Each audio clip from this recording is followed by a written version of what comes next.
Hello Bandits. Courtesy of the folks at Rebellion, I've been taking a look at their virtual reality version of their World War II hit Sniper Elite VR.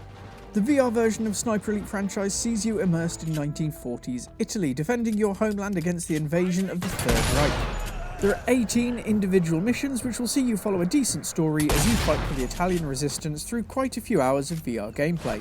This one is just as brutal as its 2D counterpart, and the VR version blends really nicely between first-person scope-based shooting and the infamous X-ray kill cam, which will show the full effect of your shot. Sniper Elite VR is rated by PEGI at 16 above on the Oculus Store, and with good reason. While it doesn't happen every time, the in-depth kill cam brings a lot of gore to the title, and I'd have to agree that this one is not for the younger generation, and maybe not even for the squeamish adults among us. In terms of accessibility, Sniper Elite VR is picking up a rating of moderate. In terms of gameplay, this one does offer a good few hours, but the fairly decent checkpoints throughout mean that you can pick up and put down fairly easily. There are also a decent number of difficulty levels for those who prefer an intense or laid-back experience, or anywhere in the middle. The Oculus Store lists that this one can be played sitting, standing, or at room scale, which we found to be not quite correct. Sitting is certainly possible as well as standing, but move off your mark in room scale and you'll be ordered to get back to your spot pretty sharpish. The one area where this does fall down for accessibility is in aiming. Even for me as an able-bodied person, aiming can be difficult. In the 2D version, to stop moving your crosshair you simply let go of the stick, but in VR I found myself having to use breathing techniques to steady my aim, and with the precise nature of this one you're going to need some fairly good arm stamina to keep going through. And with that stacked up, onto the rundown. Visuals good. As we can see here on the standalone Quest 2, visuals are pretty decent and certainly a fair amount better than I expected.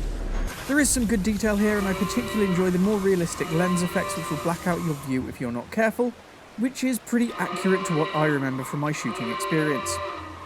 Audio great. There are some really good effects in the title and some better than expected voice acting. The background score is on point and all of the weapons give some pretty satisfying bangs and clicks. Narrative good. It's not the best of the Sniper Elite narratives, I'm looking at you here V2, but it is still pretty decent and fairly easy to follow.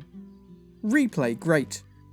Back in your old man body you can sift between the available missions and pick to continue or replay them, notching up achievement stars for 100% completion. In addition, each weapon also comes with its own targets and achievements for completionists, and there are a good number of collectibles in each level to find. All in all, with these bits and 18 individual missions to tackle, there is a lot to sink your teeth into.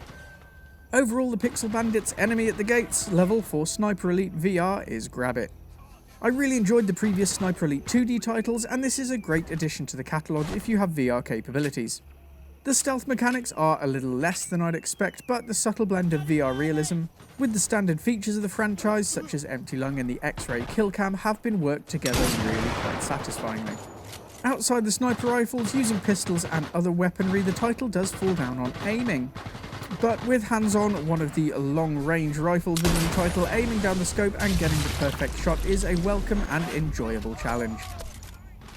And that's all I've got for you today. Don't forget to check out the extended review at pixelbandits.org and keep your eyes out for more news, reviews and live streams coming soon.